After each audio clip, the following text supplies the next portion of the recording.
Me gustou moito Son 9 os pájaros. Eu recomendei ao meu alumnado Tempo de Ría de Xoana Torres. Vou vos recomendar O Pozo da Ferida. La última frase de Camila Cañete, que é maravilloso. Son como glaciares os barcos de aceiro sobre a loita nos anos 90, nos estaleiros vigueses. Pómulo e lejanía. Se un libro poidera ser un baile ou unha coreografía sería ese, por exemplo. De Lupe Gómez hai moitos libros que me gustan moitísimo, pero creo que Camuflaxe, que é un libro sobre a do, é como unha cousa de outro planeta. Cando leo todo é posible, sobre todo o imposible, a min pareceme que o abarca todo, que é como un cadro, como un espello que contén o mundo. Eu vou recomendar O Corpo de Cristo, de Bea Lema. Recomendaría, por exemplo, Resistencia, que é unha obra que xa ten moito tempo, pero a min foi unha obra que lín no seu momento e que me fixo cambiar a miña percepción tamén da literatura galega, que tamén tiña os meus prexuizos.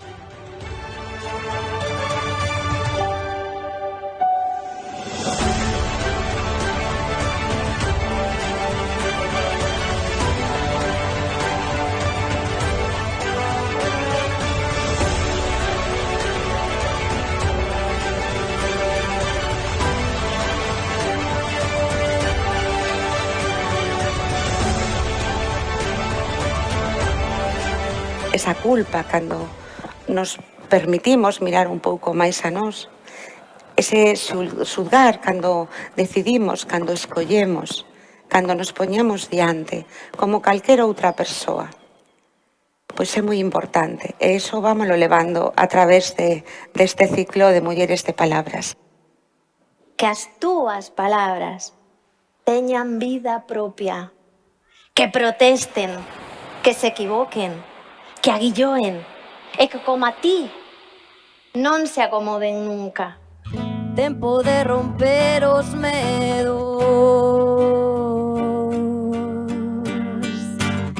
tempo de romper os medos, é hora de abrir as xanelas, desatar os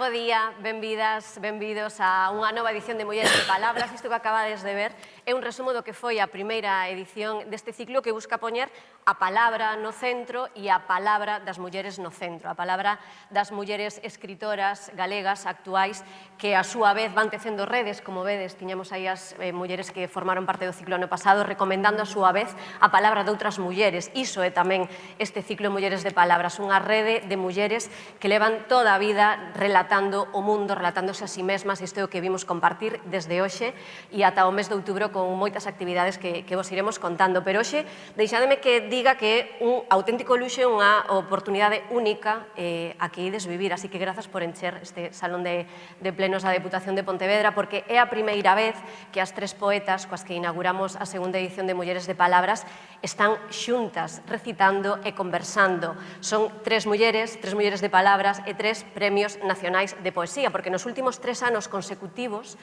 o premio estatal, concedido a nivel estatal a poesía, a unha voz poética, foi para unha muller e foi para unha muller galega. Obviamente un ciclo como este non podía obviar esa circunstancia e fixemos todo o posible por xuntar aquí para todos vos e para a xente que tamén nos poida estar seguindo por streaming a Yolanda Castaño, a Chus Pato e a Miriam Reyes. Son tres voces imprescindibles que ven na literatura.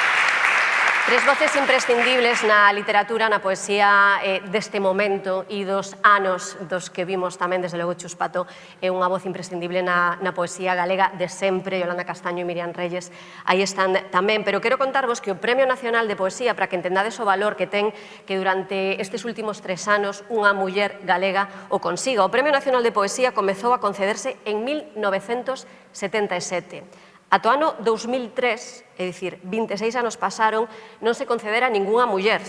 Durante 26 anos estiveron poetas homes sendo os gañadores dese Premio Nacional de Poesía. Ata o 2003, que Julia Oceda, con El viento hacia el mar, e foi a primeira muller en gañalo. E na última década, desde o 2018, casi unha década, con Antonia Vicens, todo mulleres. 8 consecutivas desde 2018 e 5 desas 8 galegas, porque antes de Yolanda, de Chus e de Miriam xa gañaran ese Premio Nacional de Poesía Olga Novo e Pilar Pallares. Así que un ciclo que pon o foco nas palabras das mulleres tiña que comezar coa poesía e coas últimas 3 premios nacionais que van recitar e van conversar con nós. Antes diso, vai nos dar a benvida o vicepresidente da Deputación, Rafa Domínguez.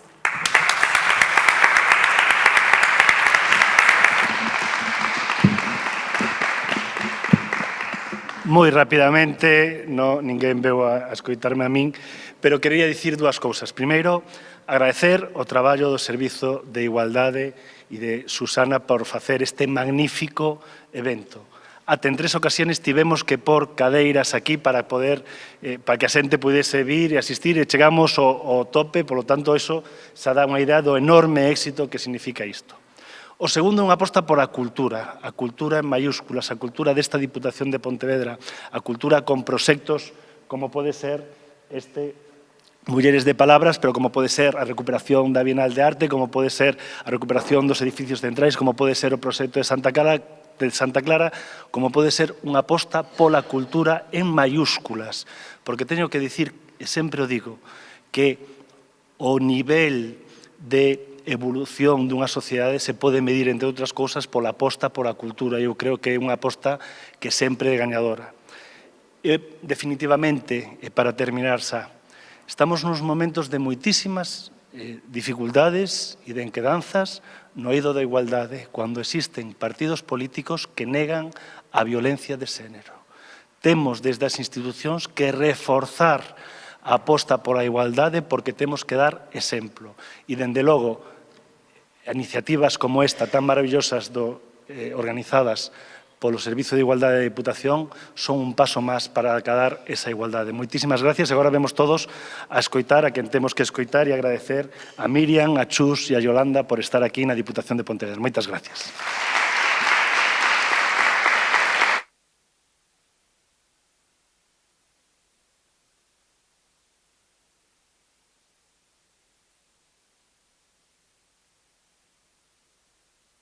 O meu sereno amor por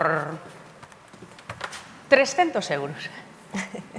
Teño tamén miraxes, consignas e alegoría. Podo conxugar os verbos que unxen a experiencia, dicir en alto as avalanchas con charm e compostura. Vendo lava lingüística por un prezo razonable. Pistas, purgas, acicate, o tintín dunha boa frase gurgullando entre as costelas.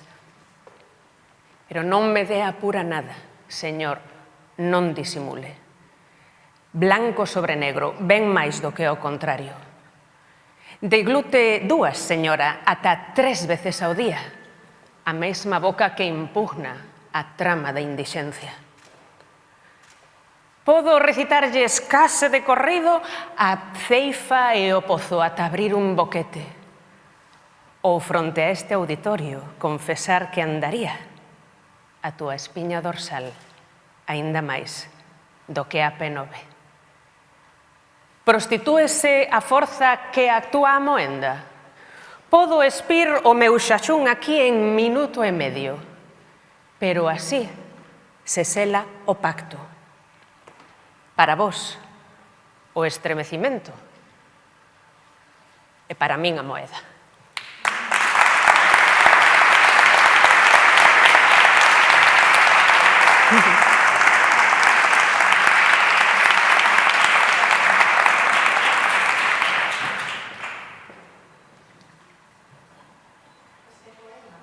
É para todas as nais que sen tregua camiñan os poemas de Rosalía de Castro.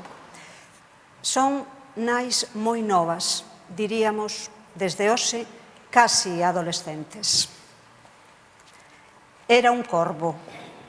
Camiñaban en todos os poemas. Non reparaban no corvo. Era un corvo.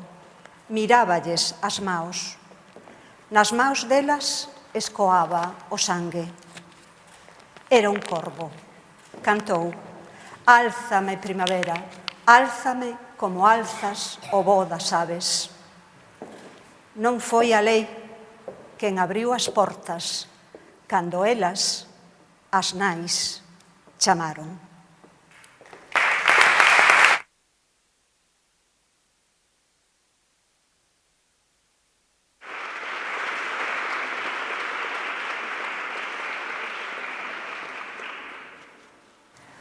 Desnuda como una cinta te ofrezco la oscuridad del nudo.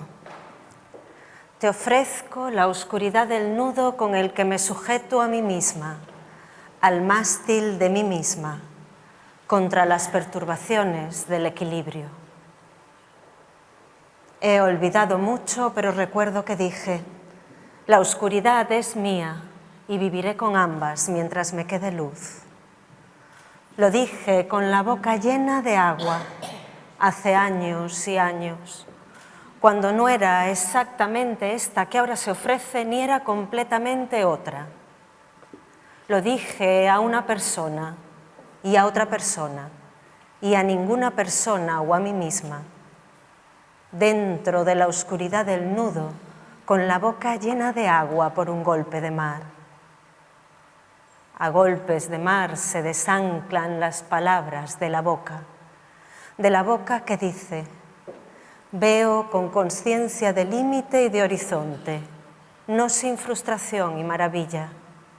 Sé que tengo fiebre porque siento la piel ardiendo del costado de la carne, bajo la conciencia, donde buceo y me introduzco a mí misma, donde mastico la posibilidad de flotar y la de hundirme, de uno a otro lado de la boca hasta tragarlas.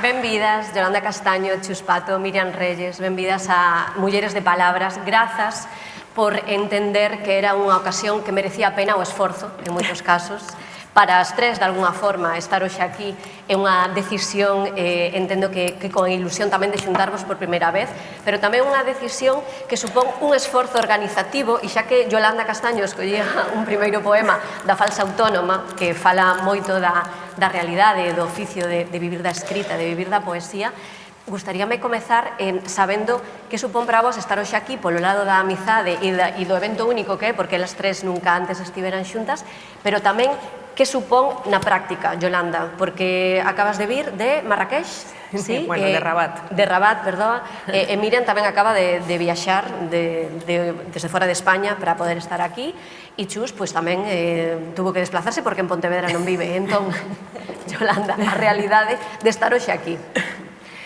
Bueno, a túa pregunta, querida Susana, moitas grazas pola túa presentación. Sérveme, sobre todo, precisamente para dar as grazas á institución convocante, que hai que recoñecer que é unha administración que sempre se acordou da literatura escrita por mulleres. Xa sabemos que a túa man tamén ten moito que ver aí con esa preocupación e con esa sensibilidade sempre feminista en todo o que te coñecemos. Entón, eu, sobre todo, aproveito para dar as grazas á Deputación de Pontevedra por contar connosco e para celebrar, sobre todo, esta reunión con amigas tan queridas. Teño dito que dúas das mulleres que máis quero nesta vida non son a literatura, senón máis alá, e tamén vertebradas polo feito de sermos galegas. A verdade é que teño para min que non saímos por xeración espontánea, nin moito menos, sino que o privilexio de estarmos hoxe aquí tamén bebe e é froito dun entramado colectivo, que somos unha rede e a nosa forza ven do colectivo e do colectivo sororal que somos estas mulleres que empezamos a escribir e publicar en diferentes momentos, pero non tan afastados as unhas ás outras, que nos retroalimentamos e nos alimentamos as unhas ás outras constantemente. Además, isto é un feito, estamos en permanente comunicación, léndonos, discutindo, reforzando as nosas ideas, letras compartindo as problemáticas, tamén as inquedanzas, algunhas se refletían tamén no meu poema en esa dificultade tan grande, non? A veces non se sabe dende fora o que hai detrás de sustentar unha carreira literaria no tempo, non? Que é o caso das miñas compañeiras, bueno, o meu tamén, claro, pero unha cousa é publicar un libro puntual, 2 libros, e outra cousa é o que veñen de facer estas mulleres durante tantas décadas, non? Estou feliz de que hoxe sea un dos corolarios e dos froitos que podamos saborear con esta delicia que xa sentimos nos labios. Chus, feliz de estar con elas, entendo, e que me gusta moito poñer o foco que é a primeira vez que as tres estades xuntas. Pois sí, realmente un día para a memoria, pois bueno, que di Yolanda que sí que empezamos a publicar, eu tuve a sorte de publicar moi tarde, cronolóxicamente na miña idade, e de salir ao público ca poesía dos 90. Entón, pois as miñas compañeiras sempre de estar en público, pois foron as poetas dos 90 e non os poetas da miña xeración. Isto para min foi algo moi importante, a verdade, foi algo fantástico. Bueno, eu adoro tanto a Yolanda como a Miriam, as quero moito, eso é unha realidade que, bueno, as persoas que nos coñecen pois saben no ben. E é tan bonito pensar en este premio que, bueno, Yolanda en un momento determinado está no Premio Nacional, despois gano eu o Premio Nacional e despois o gana Miriam. Bueno, é a Santísima Trinidade, se non permitedes, non? É realmente algo excepcional, algo que non ocurrirá nunca e algo para celebrar, non? Bueno, eu este salón sempre o teño asociado a Manolo, o meu home, que viña aquí, eu viña de acompañante con ela a este salón, cando se facían as cousas da memoria, non? E agora, por primeira vez, teño eu a sentarme aquí, pois, bueno, estou encantada tamén nese sentido. É moi fermoso estar aquí, eu agradezo moito que estedes, que viñerades, agradezo moito, Susana, esta idea e esta realidade, porque Yolanda falou antes de que unha cousa é publicar un libro e outra cousa é soster unha carreira. Pois si, ter ideas non é fácil, non é doado ter ideas, pero ter ideas e leválas á práctica e mover todo o que hai que mover para que eso se leve á práctica, convencer as institucións, en fin, si ser poeta non é doado, non? Manter unha carreira non é, desde logo, non é nada fácil. Dedicarse ao que te dedicas, Susana, tampouco é fácil. Todas as ideas necesitan dun equipo que as faga levedar, e ese equipo de igualdade da Deputación de Pontevedra, que aproveito para darlle as grazas sempre por confiar nas propostas relacionadas coa muller, coa cultura, coa acción cultural, coa palabra, para traballar a igualdade, que ao final é o que vimos aquí, para relatarnos, non? E relatarnos a todas e a todos. E grazas tamén a Carolina e Aránzazu, que son as intérpretes de signos, que están facendo posible que esta conversa sexa universal, accesible, e tamén quero poñer en valor o seu traballo e a complexidade de signar poesía. Eles traballaron moito para que os poemas que vos ides recitar sexan signados. Miriam, dicíame antes, Chus, a que tiña que estar no medio de Miriam porque Miss Poesía este ano é a que está vivindo o último Premio Nacional de Poesía. Como está sendo a vida? Como está sendo soster a carreira e ademais publicando unha novela no medio, a túa primeira novela, no medio de estar xirando por España e polo mundo como Premio Nacional? Pois, bueno, primeiro que todo, moitas grazas, Susana, insisto tamén en agradecerte pois facer isto posible, que é moi emocionante. Despois é a primeira vez que estou neste pazo fermoso e a vista é como bastante impresionante dende aquí. É unha cousa moi extraña, porque ti és a mesma persoa, non? Pero a percepción que teñen os demais de ti cambia. Entón, o que máis noto é iso, non? Como pasou co libro, co libro que gañou o premio, que na súa vida como libro, o primeiro ano, foi unha vida normal, non? E despois do premio, pois leva xa 4 edicións, entón é unha cousa que sí que ves cando hai unha como se dice, un apoio, non? Unha legitimación. Sí, unha legitimación, pero tamén un apoio o que significa de visibilidade, non? Que non necesariamente... Cando ves os libros, outros libros, pode ser, eu que sei, os bestsellers, que teñen moita visibilidade, moito marketing detrás, unha campaña, entonces, porque ao final, se o libro, se a xente non sabe que existe o libro, como poden chegar a él, non? É unha cousa que pasa moito ca poesía, que xa o sabemos, ten moi poquiño espazo nas librerías, en xeral, e tamén nas bibliotecas, ou seja, está, pero sempre é máis pequeno o espazo da poesía, e non é menos a poesía na historia, non? Que a resta dos xéneros. Entón, bueno, por ese lado é impresionante ver o que pode facer a visibilidade, non? E de agradecer, obviamente, non? É unha cousa moi especial. Despois, sí, é canso, non direi que non, pero é un cansancio feliz, porque é un cansancio de facer o que queres facer, de concentrarte. Eu estou intentando concentrarme agora en isto.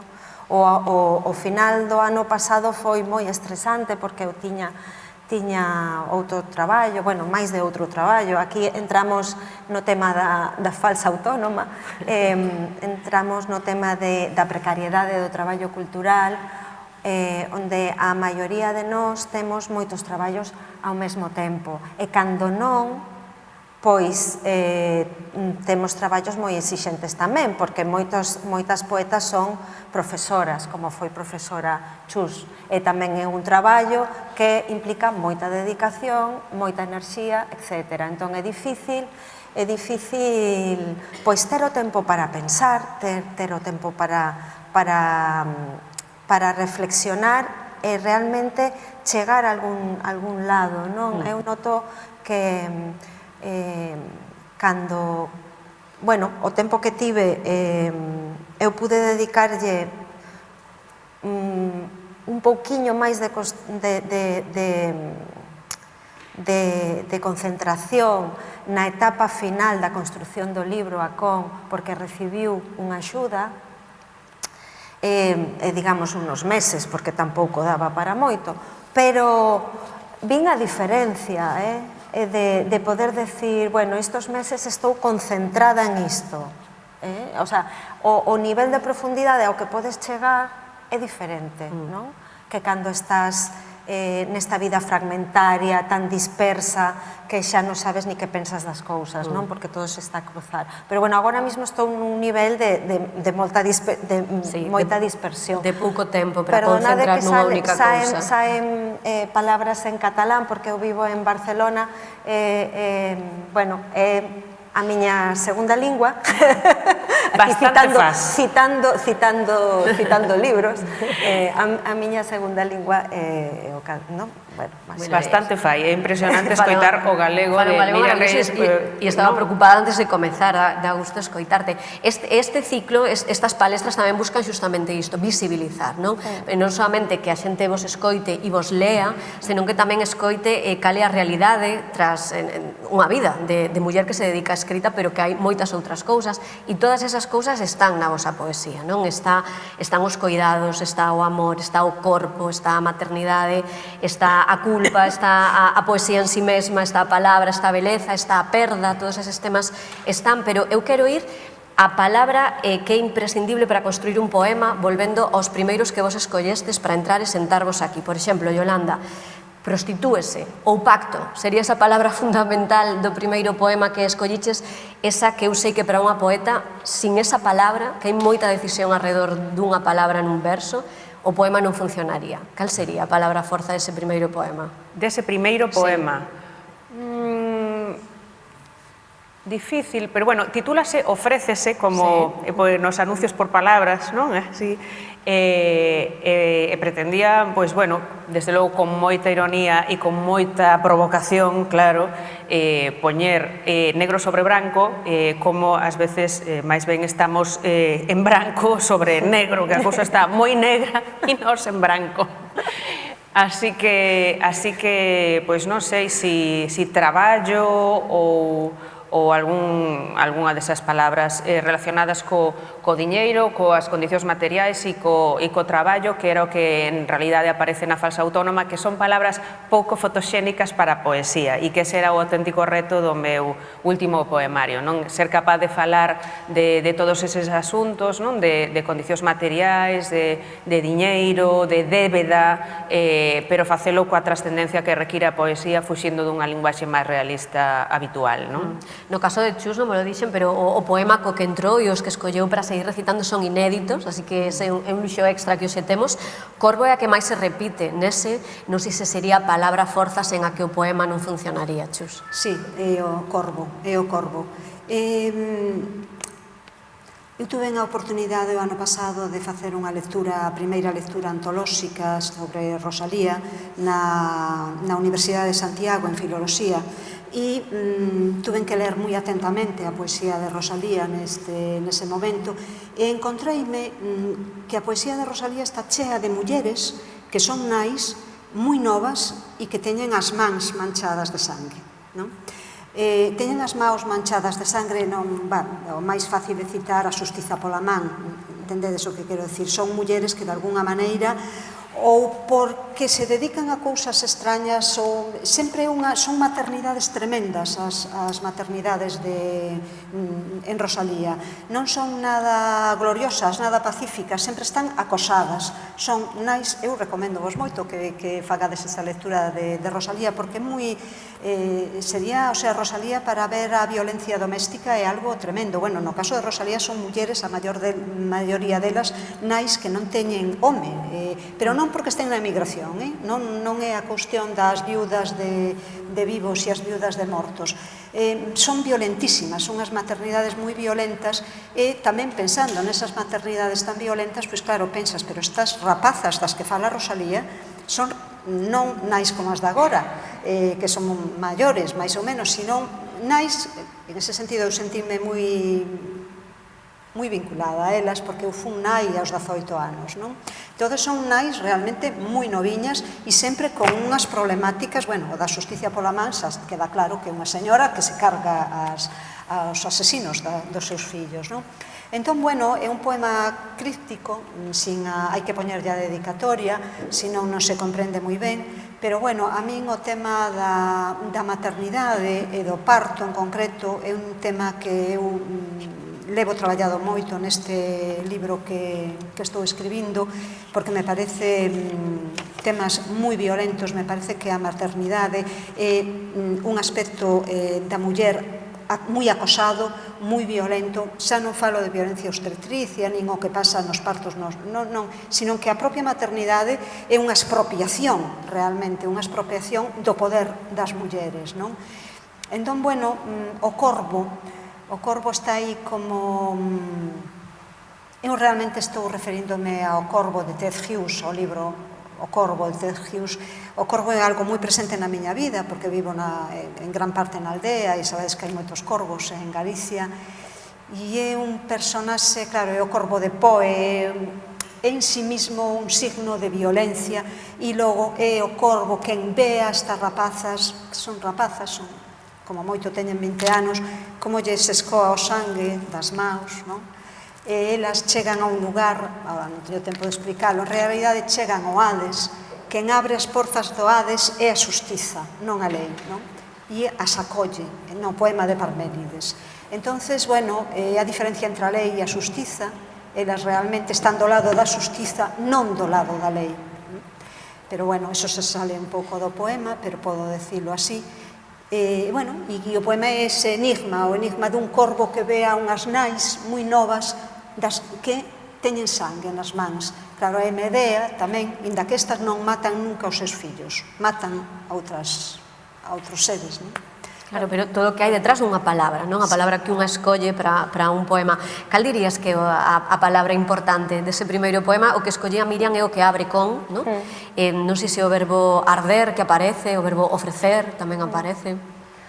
Pois é unha pregunta ben interesante, é unha pregunta que... Isto vai de palabras, sodes mulleres de palabras. Que nunca me fixeron. Porque realmente, bueno, en un poema todas as palabras son imprescindibles. Se hai unha palabra da que podas prescindir no poema é porque tes que tirarla fora, non? Non é o seu lugar. Entón, hai unhas cuantas. Pensando no libro, a palabra consciencia pareceme importante. A consciencia, que é a consciencia? Non o sabemos. Estamos aínda a pensar que é a consciencia, hai moitos debates sobre que é a consciencia e dende diferentes áreas do pensamento máis ou menos científicas, máis ou menos humanísticas, están a pensar iso. Entón, creo que a consciencia está moi presente no libro, eso que é a consciencia, non? Máis adiante hai outro poema que dice mi consciencia, que non é materia sensible, pero tiembla, non? Bueno, é unha cousa importante, eu creo. Tamén é importante o nudo, cando pensamos no amor, o amor como nudo, non? Que tese tratado dende moi antigo e podemos lelo na llama doble de, agora que decías arder, na llama doble de Octavio Paz, ese fermoso ensaio sobre amor e erotismo en Occidente. Entón, bueno, claro, é unha ofrenda, é a ofrenda do principio do libro, porque o libro parte da expectación e o primeiro é a ofrenda, que é unha ofrenda tamén cara ao lector e lectora, non? Cara á persoa que lee, porque cando escribimos estamos ofrecéndonos de alguna maneira, non? Entón tamén é unha invitación a entrar tamén, non? Quería preguntarvos por que escribides, o fío disto que agora ti decías, pero tamén o fío da novela de Miriam, que estreouse tamén como narradora, La edad infinita, tedes que lela. Hai unha reflexión sobre por que a voz narradora escribe esta novela, e non sei se vos, o fío diso, escribides por propósito ou por necesidade, que é unha idea que está nesta novela. Cando explica por que decidiu escribir La idea infinita, di a voz narradora que non ten propósito, pero sí necesidade, non? Aínda que confesa que non sabe se a necesidade é o mellor compás, la mejor brújula, é a frase que utilizas aquí. Agora que xa levades anos nisto de escribir e de falar do oficio de escribir e das palabras que escolledes para escribir, sabedes por que o facedes? Yolanda, por que escribes? Porque é a miña maneira de relacionarme co mundo, coa realidade, coas ideas, porque é a miña maneira de xestionar as emocións, aí onde non alcanza, así como hai outras linguaxes que intentan analizar o mundo, a realidade, pois todas fan as súas achegas, por suposto, non? A linguaxe, por exemplo, económica, a linguaxe política, a linguaxe social, a linguaxe xornalística, creo que tamén é moi necesaria para tratar de analizar a realidade, a linguaxe filosófica, imprescindible. Pero ningunha delas é perfecta, todas se complementan e nese cúmulo pois penso que a linguaxe poética tamén ten moitísimo que achegar. É unha linguaxe un tanto afín á filosofía, pero que sustitúe os mecanismos máis intelectuais, máis racionais, por outros de outra distinta natureza, que conecta máis o corpo, o instinto, a intuición con esa outra forma de pensamento, non máis directa. Ali onde non alcanza esa linguaxe e ese pensamento máis racional, chega a linguaxe poética e esa poderosa ferramenta que tamén é consolo, é esperanza, e axuda a ordenar de algún xeito o caos, se é que ten algunha orde, non? Pero a poesía non significa e polo tanto é capaz de chegar a lugares onde a linguaxe ordinaria e outro tipo de códigos non chegan. Chus, e ti? Que pasou nos 90 para que Chus Pato comezara a escribir, a publicar poesía, que escribir xa escribías antes? É distinto publicar que escribir, son dúas cousas completamente distintas. Que bonito que acabas de decir de isto, o último que dixeches, que agora me despistei e xa non sei o que dixeches, pero bueno. Perdón, despistei toda a idea.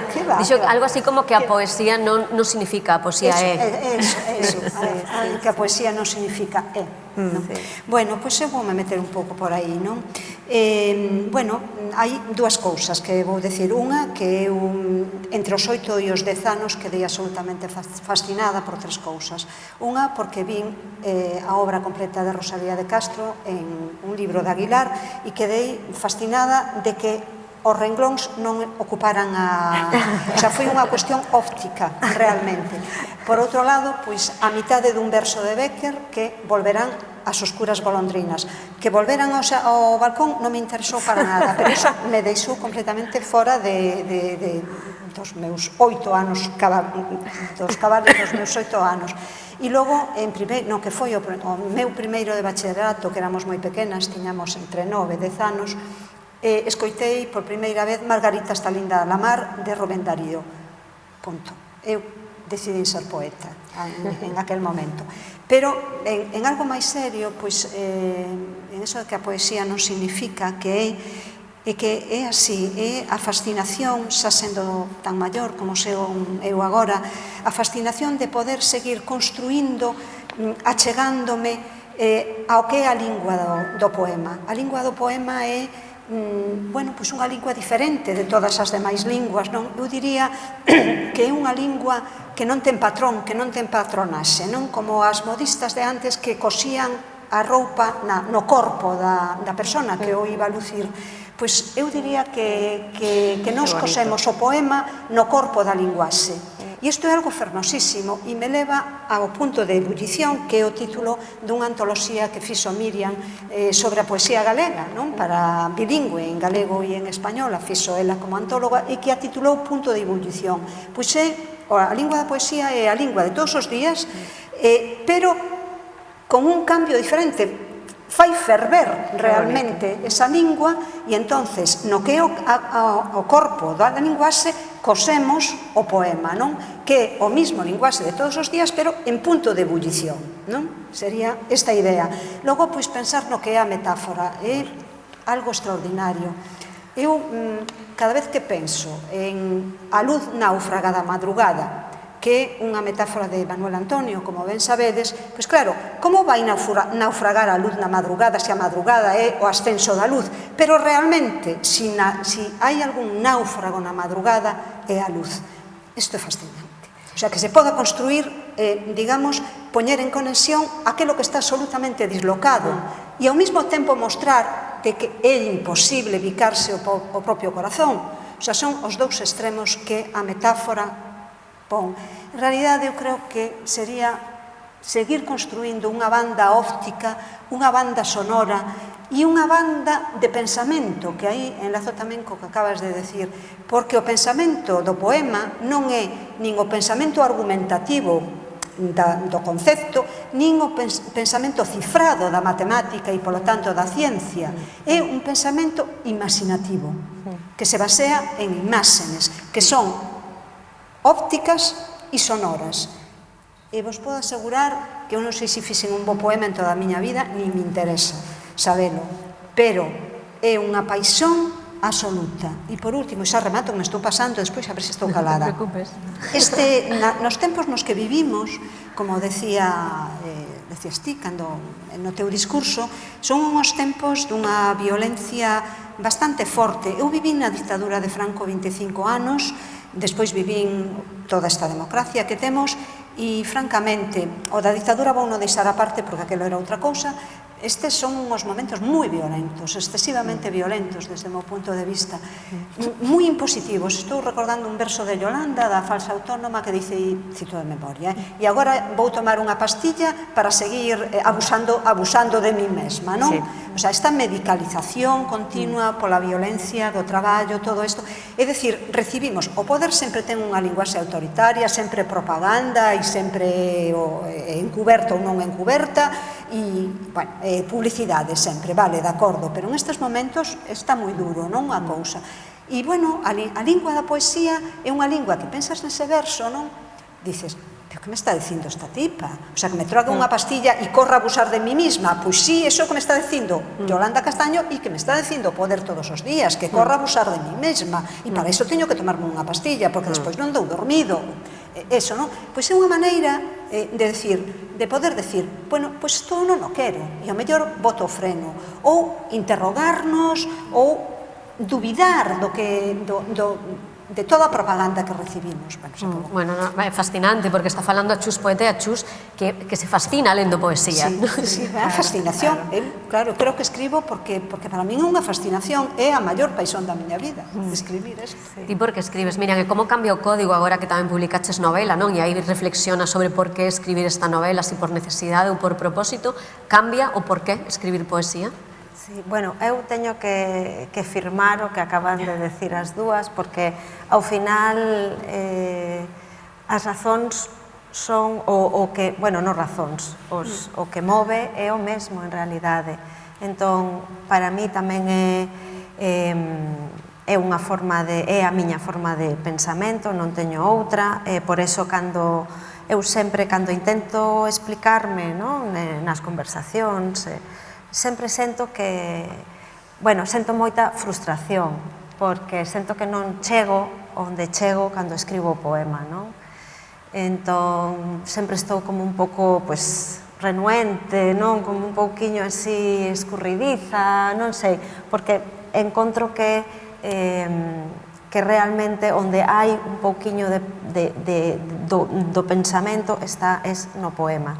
Que parte, sí, eu comecei a escribir por unha necesidade, sen dúbida, aos 8 anos. Non comecei a escribir poesía, porque eu obviamente non sabía o que era iso, non? Pero sí, despois, moi ao mesmo tempo, comecei a escribir cancións, non? Eu teño moita relación ca canción, aínda que agora non escoito cancións, debo dicilo, escoito unha música moi sen letra, pero as cancións foron como unha primeira achega, xunto ca leitura do teatro. O teatro tamén foi unha leitura moi importante no meu caso como no teu, moi do principio, de nena que descubre iso, por unha banda. Despois, o tema da novela, é verdade que na novela se fala diso, pero se fala, temos que pensar que falan personaxes, que aínda que a literatura vai a cabida, o libro, ao final, é unha construción que facemos, entón, sí, eu debato o tema da necesidade ou do propósito. Teño debatido con unha amiga que ela non lle gusta pensar na escritura como a necesidade, porque lle gusta pensar na escritura como voluntad e como deseo, es decir, como exerzo a voluntad, non é que necesito facelo, teño... Bueno, eu non sei, están ali, ás veces unha é máis forte ca outra. Eu lembrome de a primeira vez que fixen unha poética que eu non quería facela, foi un pouco, bueno, esta cousa que moitas veces forzante nas antoloxías, non? E ao final, no ano, eu creo que foi no 2003, 2004, que parecíame, a ver, non teño escrito tanto para poder ter unha poética, parecíame un pouco, entón comenzo dicindo, bueno, non, comenzo dicindo unha cousa así como sempre adentro, non me gusta observar desde fuera, escarbo en lo oscuro, pero decía tamén que cando non escribía estaba como morta, que hai unha cousa do que decía ao principio Yolanda, que é a nosa maneira de estar vivas, é a nosa maneira de estar vivas, de estar no mundo, é a nosa maneira de estar no mundo. Entón, bueno, iso é por qué? Pois non sei, esas cosas non se sabe por que son, non? Suceden. Disculpa, cantas persoas aquí podes levantar a man, sodes lectores, lectoras habituais de poesía? Ben, bueno. Pero de aquí sairá algunha máis. Será un 10%, non? Mais ou menos. De aquí sairá algunha máis porque agora van recitar outra vez poesía. Escolleron un segundo poema, elas, que me gustaría que recitarades e que tamén comentamos. Yolanda. Pois, como é evidente que estamos ainda no mes que estamos e polo feito da cuestión de xénero tamén que nos vertebra, este outro poema tamén da falsa autónoma que se chama Apoderamento Feminino. Ten autoconfianza, ten narrativa, ten aspersores. Toma os camiños de ferro do teu soño e encasta no carril un branco empeño. Ten obelisco, sol, xudicatura, a forza laboral de 25 cuadrigas. Acumula certeza, ferro, luceiriños, imbatibles aliaxes de sangue e teorema. Dime dunha vez como se pulveriza a raiva. Ten un volcán, gobernabilidade, presa, atesoura un motivo encadernado e virulencia. Capacita, empúrrate, asevera, tece un león esquerdo no centro da túa gorxa. Eu non teño poder, teño frío e nervios. Mirad este motor caducifolio como un ventre.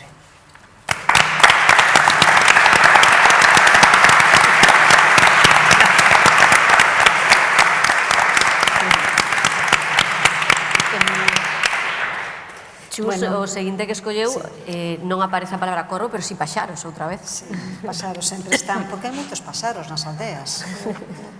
Ben, eu creo que aquí me parece que vou cambiar un verso, o sea que porque isto, ao ser inéditos, pois tamén é algo que vos agradezo moito, porque ao ter que lelos en serio, pois se ven cousas. Ben, este é un poema do non e do sí, que é o contrario de Cunqueiro, o poema do sí e do non, e que vai un pouco, pois, o que falábamos antes, non, destes tempos que estamos vivindo. Entonces é unha situación na que este poema decide facerse cargo dunhas cousas e non facerse cargo doutras. As que non quere facerse cargo, pois son fermosas, e as das que se quere facer cargo, pois non son tan fermosas. Por eso me din conta que hai un verso descolocado. Vai alá. Non aceptou para sí nin a calor sobre o orballo, nin a brisa que alzou un horizonte. Non quiso para sí a descarga dos seus ollos, nin aquela palabra, sapiencia, como clave para un arco de palabras.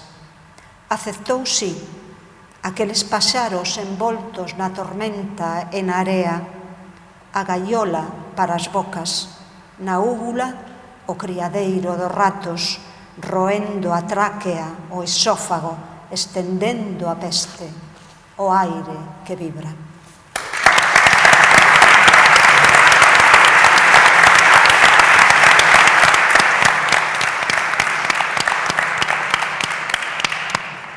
Miriam escolleu o segundo de Con, non? O seguinte que nos vas recitar. Bueno, é moi cortiño. Dice... Bueno, non pensei no tema Bueno, non pensei no tema, en realidade pensaba no libro e na continuidade do libro, non? Ensayamos formas de remendar lo que podría sufrir desgarro. Detenido en el vano de la puerta, tiembla el cuerpo presintiendo. Del punto que atravesaría el anzuelo, gotea, vaticina y desmaya la sangre.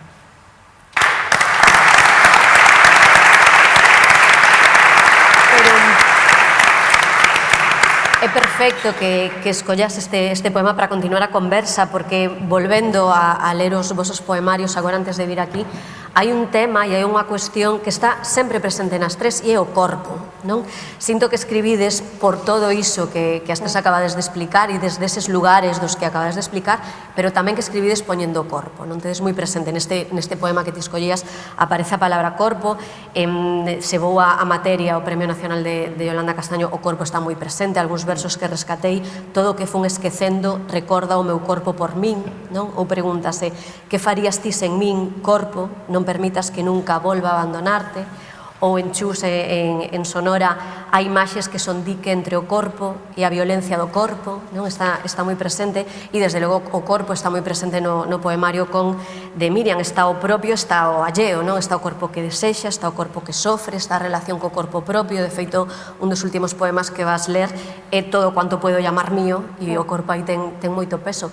Tedes esa conciencia de que escribides co corpo e que o corpo é tamén tema na vosa poesía. Absolutamente. Para min, volvendo en realidade o que estábamos falando antes sobre o que era a poesía para nós ou por que escribíamos, para min é que, claro, a poesía é o xénero literario ou mesmo máis alá diso, incluso a linguaxe na que máis quen se expresa é o corpo. Entón volvemos á mesma explicación.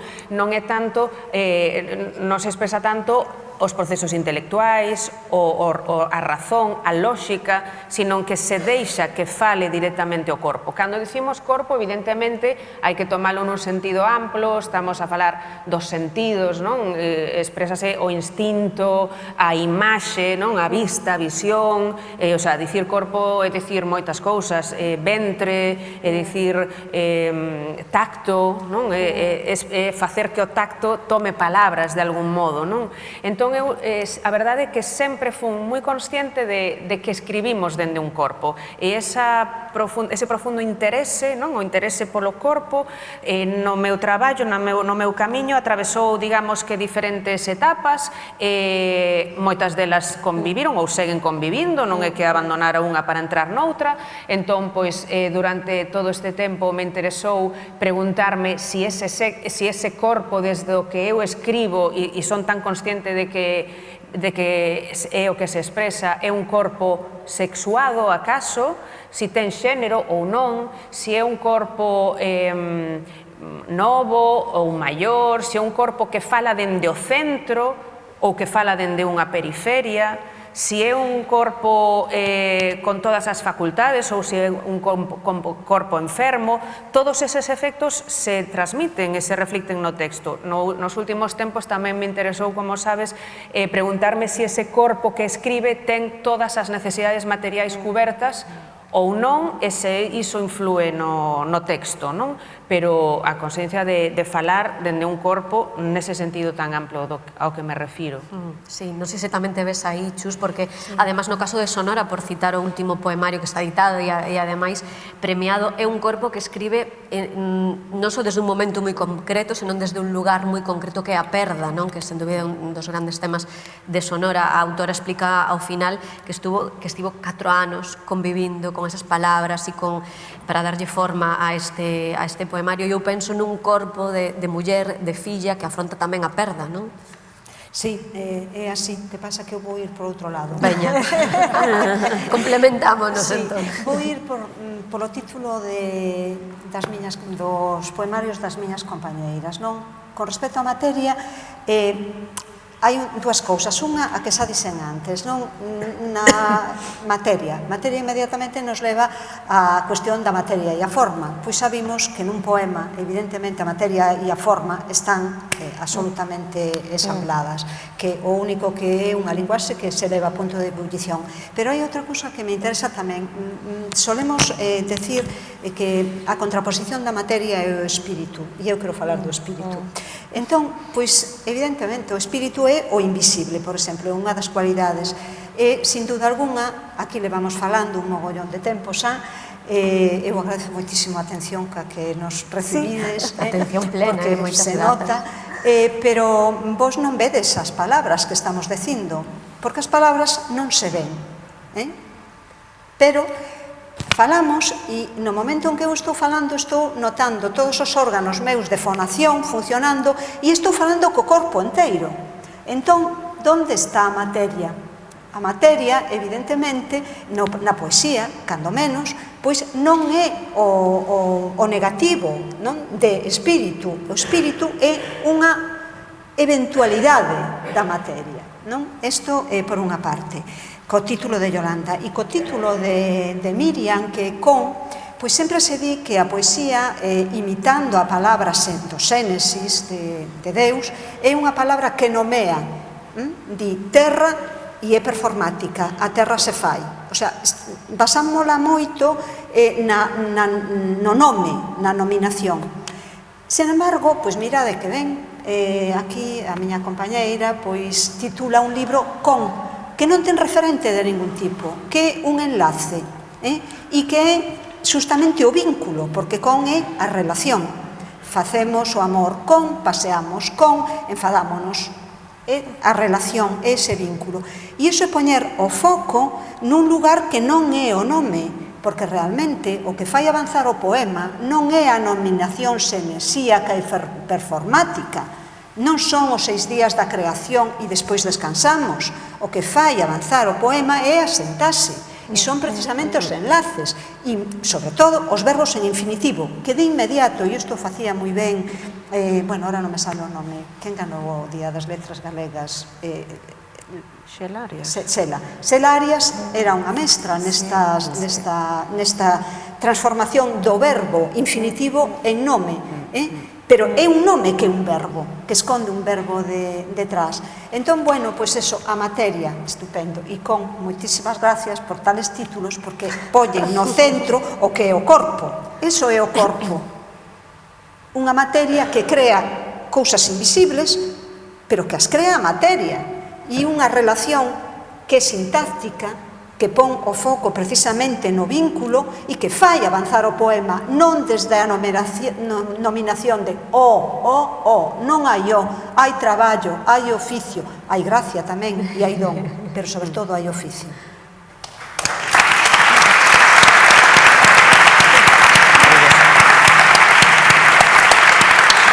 De verdade, o poemario de Miriam leva tan ao extremo esa importancia da relación con outro que ten o concepto persona-outra, que utiliza durante os versos. Hai moitos outros temas máis aló do corpo, pero o corpo é sempre que empadece os temas, porque, por exemplo, tamén a culpa, hai un momento no que dis como unha bestia xigantesca que aplasta as costelas, as tillas perforando o corazón, non sentimos o corpo sufrindo durante todo o tempo do poema, desexando, ardendo tamén no inicio. E o corpo, o centro. Quería decir despois isto que decir, Patricia, es que despois de escoitar a Chus, quedei un pouco eu como pero sinte está aí nesa noutro lugar, non? Estamos noutro lugar. Sí, sinte está aí nesa conciencia do corpo como materia e espírito. Sí, claro. O corpo, pois tamén, como decía Yolanda, ao longo do tempo, non? Vai cambiando os lugares do corpo dende onde falas ou a maneira de velo ou a maneira de entendelo. Eu sento que é unha cousa que aínda bueno, que non é asible en realidade, non? Cando digo corpo digo moitas cousas, non? E aínda estou a pensar nel. De feito, gústame citar moito os versos dun poeta argentino xa morto que se chama Héctor Biel Temperley e que decía: voy hacia lo que menos conocí en mi vida, voy hacia mi cuerpo. Entón eu encontro que é un enigma enorme o corpo, non? Iso, non pensando o corpo dunha maneira moi amplia. Falta o título de Sonora, non? Falta Sonora porque eu sei que neste libro en concreto Sonora é a morte, non? Pero Sonora é a vida tamén. Quero decir, todo é sonoro, e a poesía, a linguaxe da poesía, sobre todo, está ali, esa non soamente cando a decimos en voz alta, cando lemos a poesía soa dentro do corpo e ten unha reverberación e produce efectos que tamén son efectos auditivos, e o sonido ten efectos físicos sobre o corpo, non? Toca o corpo, o move, non? Entón, bueno, é un aspecto moi importante tamén que teríamos que falar, pero sí, eu teño dito que noutro texto anterior, pois que el cuerpo es mi materia, non? Lo que soy, pero despois faz unha volta porque non é soamente iso, o sea, que é a materia tamén. E creo que tamén en estes tempos de tanta virtualidade, falar dende o corpo e dende a materialidade, desexar a materialidade é importante, non? O físico do universo, que parece que olvidámonos que estamos nun universo físico moitas veces, non? En queremos facer así no mundo. Entón, sí, además que o corpo da muller é sempre centro da batalla política, non? Aínda moitas veces, así que o corpo tamén é o centro da poesía. Pasámonos un poquinho da hora prevista porque comezamos un pouco máis tarde e porque todo o que estades dicindo, como vedes, ten atención plena, pero sí que imos pechar agora co recital final, cos outros dous poemas que escollestes. Os últimos dous. Sí, enlazámolos. Veña, imos desfrutar de Yolanda Castaño, de Chus Pato e de Miriam Reyes recitando esta poesía da catada. Agora falamos. Pois unindo precisamente co tema do corpo, nada máis político que o corpo, ademais, non? Co tema do corpo e ademais precisamente fixo unha alusión a nosa querida Chus. Bueno, non sei se nos vedes as de atrás así sentadiñas tan baixas, ou mellor así, ou mellor, non? Pois, bueno, lembrando o que, supoño que aquí non teño que explicar o que lle ven as mulleres cada día 28, non? Claro, a cuota de autónomos.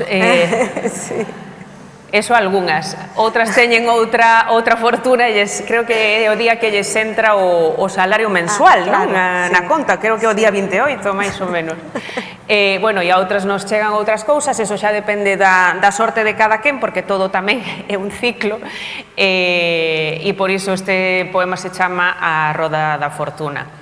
E ademais falaba Chus de que nos víades aquí e estábamos producindo, non víades as palabras, pero estábamos producindo un efecto, entón, xa que esta xente organizou isto para traernos aquí, en vez de mirar o texto, quen poda facelo que disfrute do noso recital directo. E isto se chama A Roda da Fortuna. Hai mulleres que co luceiro de cada día 28 baixalles un caudal de liquidez ás súas contas, endometrio ou salario, unha bendita hemorraxia de billetes. A min, porén, píngame unha gravosa hipótese. Cada ciclo menstrual é unha inútil nostalgia. Ábreseme un colar de diminutos abortos, este non, este tampouco, nin este outro, nin este. Todos eses xermes facendo quenda para precipitarse, intentando morrer, e non lles custa, meus embrionarios fracasos. Eu fago un niño para me recostar con eles, quedo a soas e en baixiño besbellolles aos meus ovarios. Non podedes segregar algo máis produtivo? Trago unha pastilla e corro a abusar de min mesma.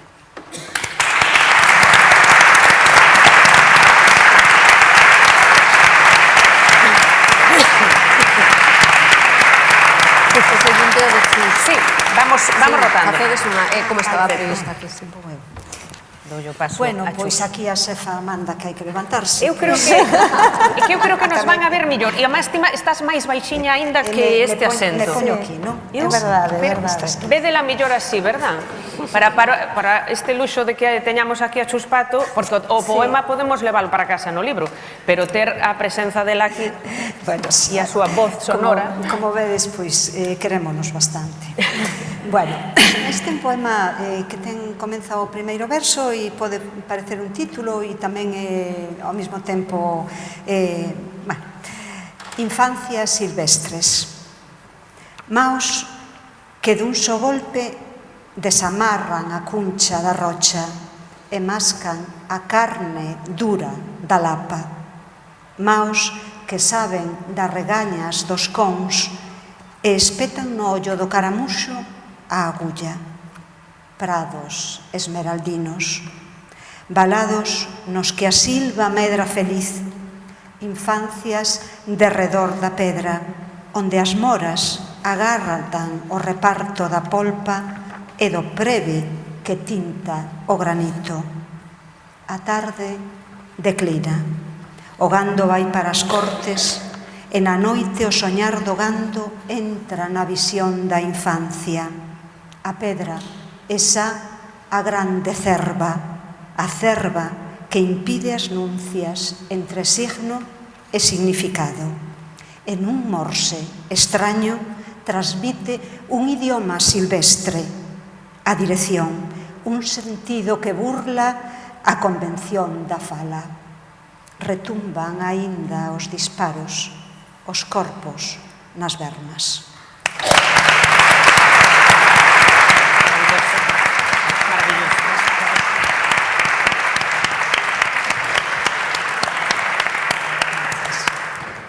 Escoitamos a Miriam. Sí. Bueno, este poema en realidade, bueno, para min vai moi ligado ao anterior que dixen, non?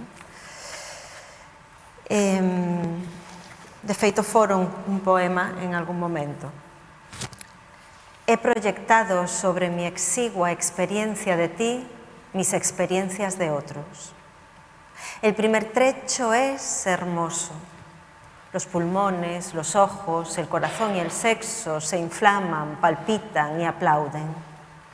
Vibra el cerebro y resplandece. Vibra el cerebro y resplandece. Avanzaba por ese camino suspendida sobre las cabezas como lengua de fuego, cuando he recordado a dónde podría conducir. Ya sabes, a ese lugar de dolor insoportable. No es extraño que a menudo se elija pasear por un parque, existiendo la posibilidad de perderse en un bosque. ¿No te parece? Espero que se entienda. Quiero decir, tú eres un bosque. Difícil encontrar un claro en ti y sentarse. Difícil no tener miedo en ti cuando llega la noche y todo es aullido. Y aún así, o precisamente por eso lo haría. Pasaría la noche en lo frondoso, dejando a la vida subirme por las piernas, picarme, morderme, cagarme encima, los dientes, la zarpa, el aguijón de la vida, el olfato húmedo, la fruta rompiendo en mi cabeza.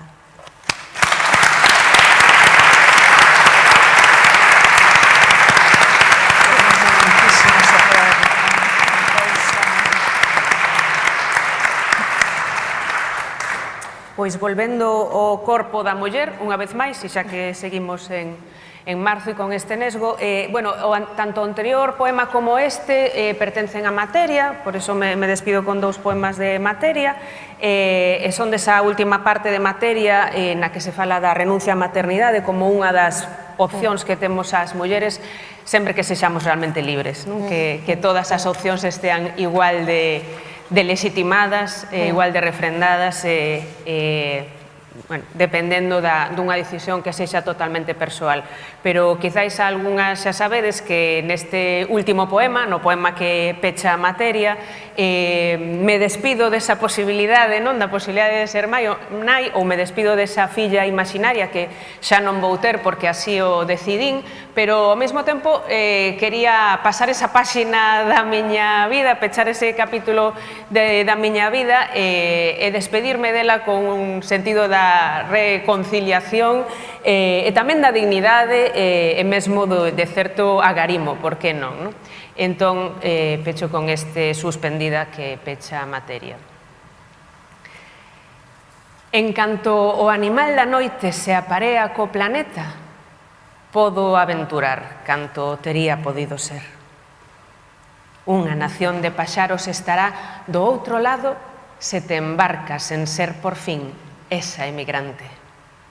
Sí, digo eu, e non regresarei máis nunca ás costas douradas do meu precario país. Contempla agora o peito que non ha reproducirse. Nalgún lugar, nunha esfera, tal vez esteas andando, filla, coa nena que fun e que morreu. Tal vez Gizo e os nenos da auga estean da man a camiñar contigo. Só ti vagas por detrás do tempo e non logras encontrarme. Vae perenne, esfera quieta.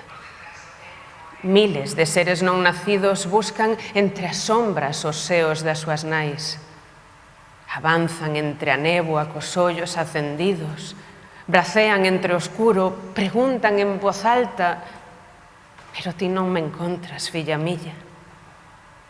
Non podo imitar os meus eles para facerche as pestanas, nin un punto é seguido para poñerche un lunar. Os meus poemas non me tiran do xersel, nin me erguerán ás 6 da mañá presas do pánico. E o meu pobre país e as súas costas douradas. O teu rostro derrúbase como a cámara lenta.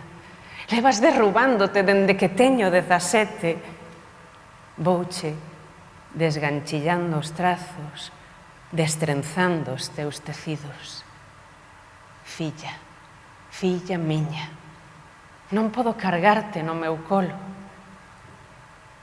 Deixa de camiñar, está tranquila, baixando polos chanzos das liñas deste poema, apenas na voz ganduxada neste verso, falareille aínda morta a unha ti non nacida.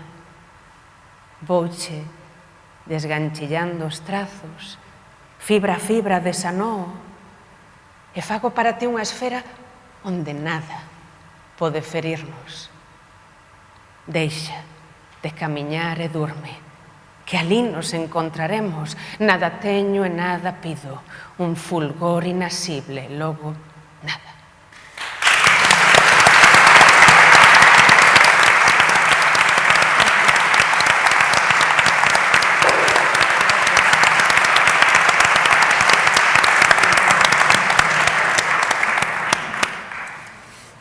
Bueno, non, xa me poño aquí. Vale. Bueno, pois nada, neste poema tamén vou a introducir un verso, pero bueno, di así. Falamos das portas. Todas abren con chaves pequenas. Custodian un vaso con sangue e unha espiga. Gardan un núcleo. Pesa o núcleo o peso do nada. O nada anterior ao límite da imaxe. Estendo os brazos, pousan os corvos. Estes brazos son un paxaro do norte. E escoito. Como correu o arqueiro? Si, estamos contra a fin do inverno. Así calibramos o tempo. Unha percepción sensorial, un metro, estética, que liga a nosa existencia co despregue dos astros. Entendemos. O arco temporal no mundo das flores é como en nós un suicio sintético a priori, algo que se desprende da grande osa, das pedras. Sen máis, Ariadna, os seus fíos, os seus laberintos, e mudamos en constelación. Alento que envolve o tempo, un animal indócil. Moitísimas gracias.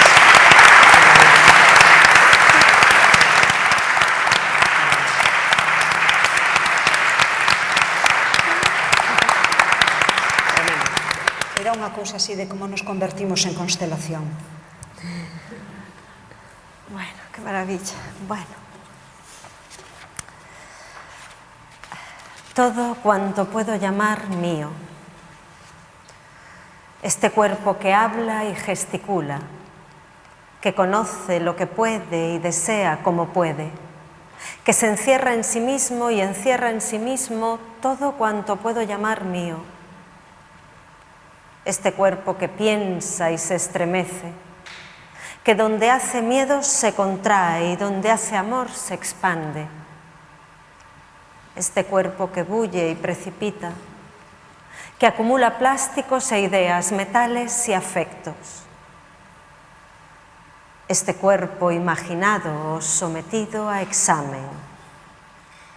Vector semántico, estructura simbólica, eje de la experiencia, espacio expresivo, sistema de sistemas, constructo social, participante sin escapatoria, hecho de lo que todo está hecho, continuidad de átomos que se extienden en todas las dimensiones, ciertamente vasto y antiguo, ahora humano, ahora celeste o mineral, sin antes ni después, en todo antes y después, porción de materia y materia completa, partícula compleja, nodo, presencia, bulto y figura.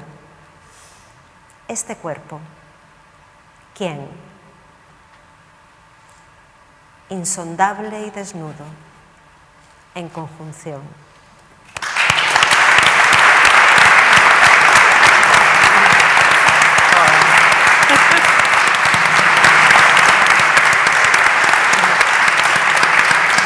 Que maravilla. Moitísimas grazas ás tres, de verdade, por estar hoxe aquí, por ofrecer o corpo, por ofrecer o pensamento, por ofrecer a palabra e o recital da vosa poesía. Podedes levarvos os libros das tres, que está aí unha muller tamén, Alba, da Libraría Seijas, coa obra das tres que nos acompañan, e elas estarán aí asinando os de Chusos que recitou non, quedamos expectantes da publicación. Ainda lle falta. Bueno, pero que luxo, non? Quedamos con ganas. Ademais, no caso de Miriam tamén tedes a novela que estreouse como novelista, comenteivos, La Edad Infinita. Grazas ás tres por estar aquí, insisto, grazas a todas as persoas que estades aquí por creer no poder das palabras, no poder da linguaxe, na poesía, non, en todo isto que comentamos, que nomea realidades, que fai memoria tamén para non olvidar o pasado, que nomea os corpos, os lugares dos que vimos, e como escribe Miriam en La Edad Infinita, que creo que tamén nos sirve moito para contar o que en Mulleres de Palabras, que hoxe comeza e continúa hasta outubro, di Miriam que algo verde puede ser destruído, pero el verde no puede ser destruido. Así funciona tamén el mundo que se construye con el lenguaje. No puede ser destruído. Pois ese é o sentido de Mulleres de Palabras, que nomeemos o mundo para que ese mundo que nos importa non poida ser destruído. Moitísimas grazas ás tres por acompañarnos.